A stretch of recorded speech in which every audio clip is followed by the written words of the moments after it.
Aujourd'hui, on va s'intéresser à la notion de CMS et plus particulièrement à comment identifier le CMS qui a été utilisé pour construire un site internet. Avant de continuer, je voulais revenir sur cette notion de CMS. Donc CMS, ça va être l'acronyme pour Content Management System. Et ce qu'il faut savoir, c'est qu'aujourd'hui, vous pouvez créer un site internet avec uniquement un bloc-notes et du HTML, CSS, et vous allez venir créer cela ligne par ligne, ce qui va être très complexe et très long. Et donc, ce qu'on a fait, c'est qu'on a inventé ce qu'on appelle alors des CMS, qui vont venir simplifier la création de contenu et de sites internet. Parmi les plus connus, vous allez avoir WordPress, Shopify, Webflow, Joomla, etc., etc.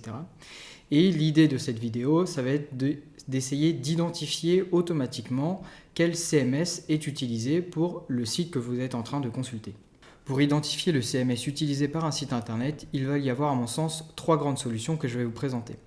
La première, ça va être d'utiliser des solutions d'identification d'outils qui peuvent être gratuites ou payantes, qui vont venir détecter toutes les technologies utilisées par un site et donc potentiellement son CMS.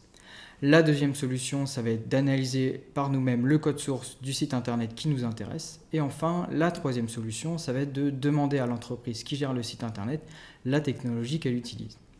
Et en bonus, je voulais également vous présenter une solution qui va vous permettre de détecter automatiquement le CMS utilisé sur une liste de sites internet que vous avez en utilisant une API et Google Sheet. Pour ce qui est des solutions en ligne qui permettent d'identifier le CMS utilisé, je vais vous en présenter 3 et ces 3 sont gratuites. Donc, la première, ça va être WhatCMS, la deuxième, ça va être BuildWith et la troisième, ça va être Wapalizer. Donc pour les tester, ces 3 solutions, je vous propose d'utiliser 2 sites internet, comme je l'ai mis juste à côté. Mon site internet personnel, qui est sous environnement WordPress, et un deuxième site que j'ai trouvé, qui s'appelle slide.com, qui est sous un environnement, lui, sur Webflow. Nous voici maintenant sur la première des 3 solutions, qui s'appelle donc WhatCMS. Donc elle est très simple à utiliser. Je vais simplement me rendre sur la barre de recherche disponible ici, et venir saisir l'URL que je souhaite, et cliquer sur Detect CMS. Et comme vous pouvez le voir, il y a plusieurs informations et celle qui va nous intéresser, c'est bien CMS et on retrouve bien ici WordPress, comme je l'avais dit juste avant. On peut maintenant utiliser notre deuxième exemple. On va venir faire exactement la même chose et cliquer sur Detect CMS. Et là, on devrait bien trouver Webflow et on a bien Webflow. Donc, parfait. Nous voici maintenant sur la deuxième solution qui s'appelle donc BuildWith. Elle va être assez similaire à WhatCMS et comme vous pouvez le voir, j'ai bien le même espace de recherche et je vais simplement positionner mon site internet ici et cliquer sur Lookup. Donc c'est un petit peu différent parce qu'on va avoir beaucoup plus de technologies qui sont identifiées sur le site internet, donc vous pouvez faire la recherche par vous-même. Et nous, ce qui va nous intéresser, c'est cette partie de Content Management System où je retrouve bien l'environnement WordPress. On peut venir utiliser notre deuxième exemple, voilà. Et je vais venir le rechercher aussi, très simplement. Là aussi, normalement, si ça fonctionne bien, je vais retrouver mon petit Webflow dans la partie CMS, voilà, Content Management System, et je retrouve bien mon petit Webflow.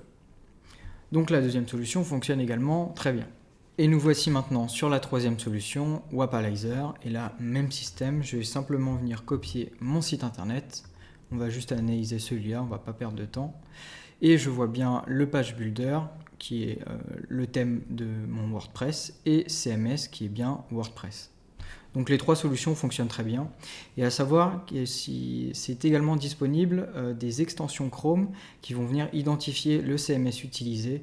Vous allez simplement aller sur le site, ouvrir l'extension Chrome et ça vous affichera la solution. Donc c'était les 3 principales solutions en ligne qui nous permettent de facilement identifier le CMS d'un site internet. Et maintenant on va passer à la deuxième technique qu'on avait vue en introduction, qui est d'analyser le code source d'un site internet.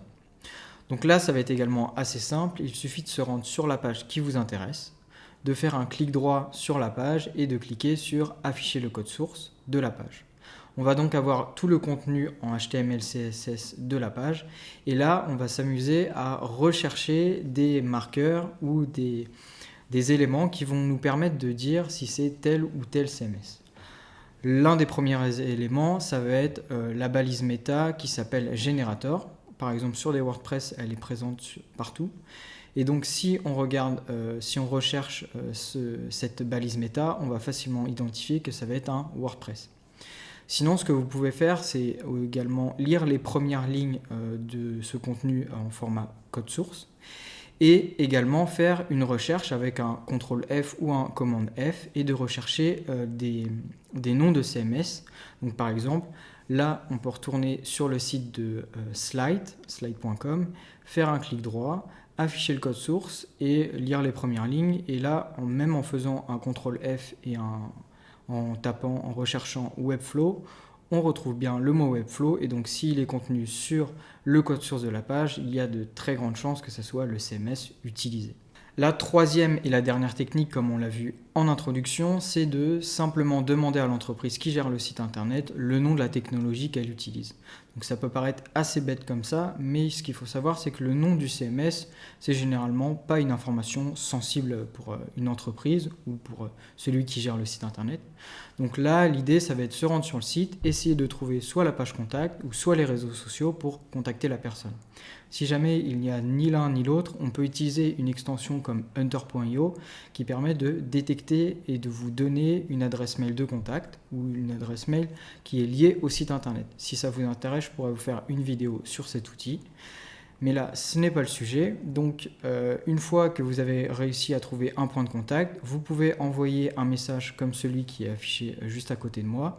Et là, c'est une réponse que si moi, on me le demande sur mon site perso, c'est très simple à répondre en quelques lignes et c'est pas, comme je le disais, une information sensible. Donc, j'aurai aucun mal à le communiquer. Et nous voilà maintenant sur la dernière partie un peu bonus qui va être cette idée de comment identifier le CMS utilisé de plusieurs sites internet en utilisant Google Sheet et une API, et en l'occurrence l'API de WhatCMS qu'on a vu tout à l'heure. Donc je vous propose de passer directement sur Google Sheet pour voir ça. Voici un fichier Google Sheet que je viens de créer et j'ai ajouté ici nos deux exemples de tout à l'heure. Donc l'idée c'est que pour ces deux sites internet, on connaît déjà la réponse. Le premier ça sera WordPress et le deuxième ça sera Webflow.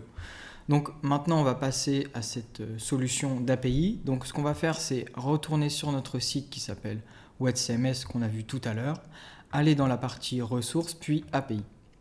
Donc on peut voir qu'il y a différents plans payants, mais nous ce qui va nous intéresser c'est le plan gratuit avec 1000 détections.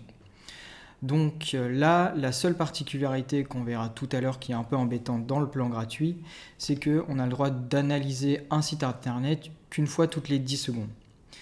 Ce qu'on ne retrouve pas dans les plans payants où ça va être une URL, un site internet toutes les secondes.